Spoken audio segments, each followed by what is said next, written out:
Whenever I'm given an opportunity to encourage others, I want to take that opportunity, even if it means I have to throw myself under the bus for a bit.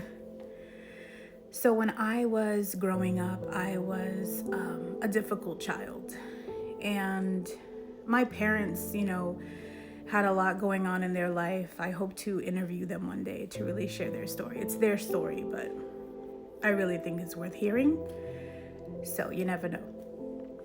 But one of the things that I remember about my childhood is how hard my father was on us girls. And, there's a saying that says New York girls are like the toughest men around. And I'm sure that that's not just a New York thing.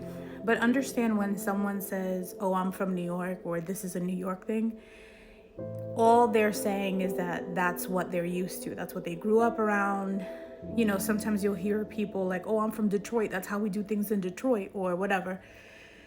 So it's not necessarily saying that people don't do that in other places. It's just giving you understanding of where they're coming from. That's what they're used to. So if you live in the UK, a lot of people that I've, met from the UK will talk about, like Speaker's Corner and how it's intense and everybody has to be ready to just jump right in. And it's not as sensitive as American society. It's hard conversations, yelling, but a lot of time the yelling gets, points across, and that's just how they're used to communicating. Okay. So anyway, growing up with my pops in the Bronx, we were raised with a more masculine, presence and demeanor. It was never really, dolls and cuddles and kisses and hugs. No. It was, training and fighting, and we were around a lot of violence, and my dad was hard on us. When we would be disciplined, it was to the extreme. But here's what I want to say. When I look back on it, it really is just to tell the story. My father is saved. My mother is saved. My father has been preaching, at his church for many years. He's not the same person. But he has helped my husband in letting my husband know, hey, when you discipline the kids, don't do it in anger, because this is what it looks like when you do it in anger. Step back for a minute and then go back. And in other words, the person he was is the person he was, but it's no longer the person he is. And so now he can tell his story. He can share with other people and say, hey, maybe don't do it that way, because that could really hurt, a child. And the reality is that, I'm in my 40s and I'm just now working through a lot of things that I had buried for a long time. When people are looking back on their lives and they're thinking back on the traumas and things that they experienced, it's not for other people to look down on them and shame them for it. The person is finally ready to deal with who they are. And a lot of their personal experiences have played a huge role in who they are in life.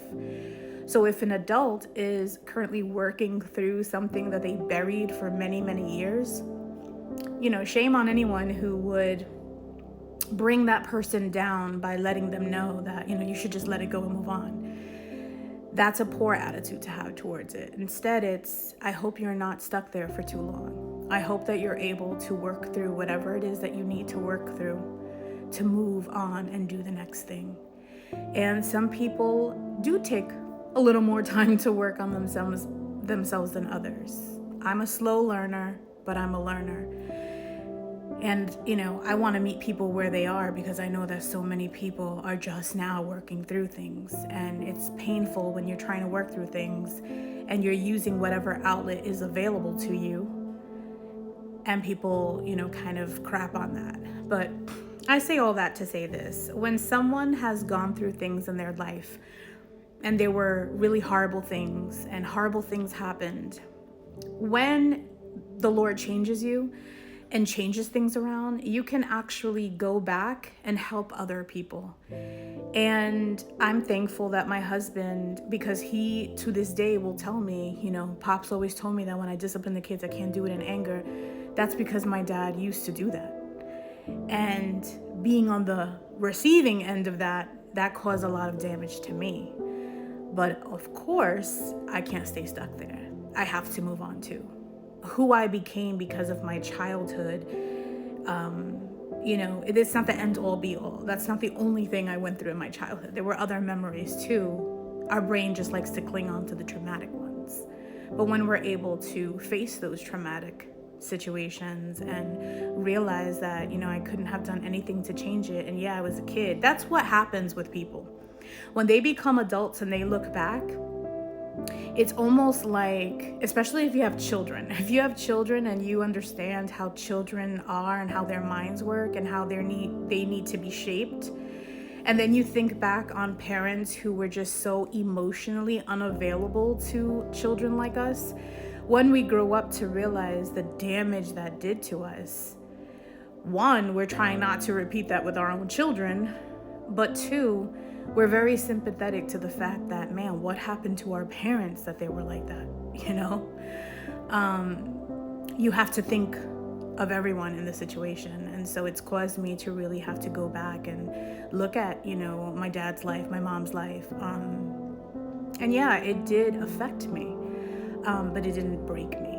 My spirit is still unbroken. And for that, I give all glory to God, because he was the one who was with us. My sister and I, we share stories and we'll say, man, God was really with us. And she's like, he sure was.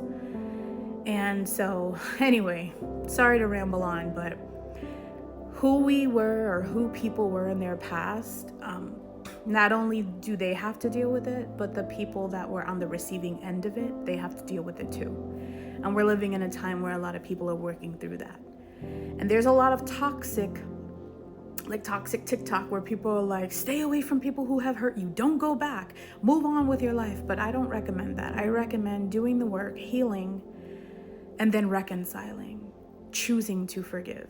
Maybe somebody can't receive all of you because they're still doing what they were doing. And I understand that. But if there's someone who has changed, and maybe they haven't changed to the point where they're giving you everything you need, but they're no longer who they were, it's important for you to show them the same grace that you would want for people to show you. And that's what I'm learning.